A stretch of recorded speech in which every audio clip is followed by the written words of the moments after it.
Nakakapagod. Minsan maluluwa ka na lang, titingin ka sa kawalan eh. Pero magagawa ko, ang hirap talaga ng buhay mag-single mom. Ito, pagkagising pa lang oh. Pag nakita mo na yung anak mong natutulog ng mahimbing, hindi mo alam kung paano mo sisimulan yung araw eh. Pero ganun talaga. Umagang-umaga pa lang, bata ka na sa gawain.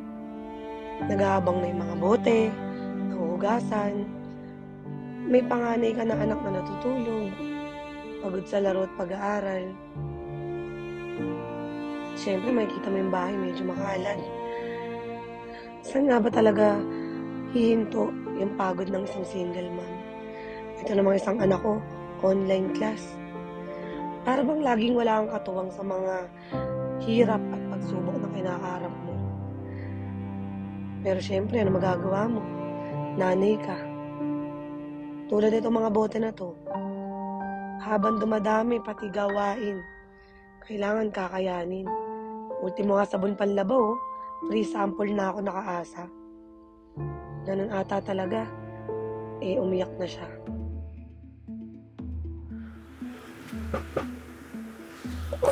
Hello. Hello, Vincent?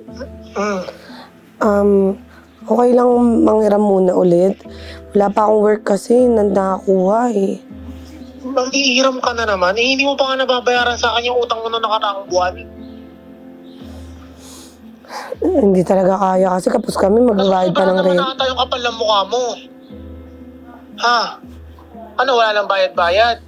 Hindi ko na problema kung wala kayong pangkain o wala ka pang trabaho. Ikaw yun ang hiram, dapat diskarte mo kung paano mo babayaran yan. Maghahanap na ako ng trabaho naman din bukas. Wala na kasi nagtitingin sa anak ko na baby.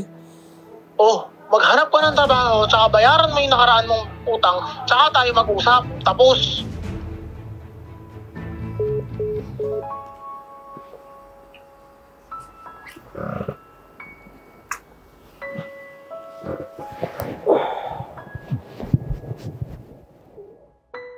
Tulad nun, ilang kaibigan na ang mga naging kaaway ko dahil sa kakautang ko. Ganun talaga eh. Siguro hindi naman tatambay yung buhay ko sa ganito, no? Tumingin ako sa kawalan, dala ko si baby. Kailangan may pag-asa. Natuwid ko nga yung 14, tsaka 13 years old kong mga anak. Ito bang baby ko? Walang susuko, mami, no? Hindi naman laging ganito. Bukas, panibagong araw na naman. Malay mo, masipot na yung para sa'yo.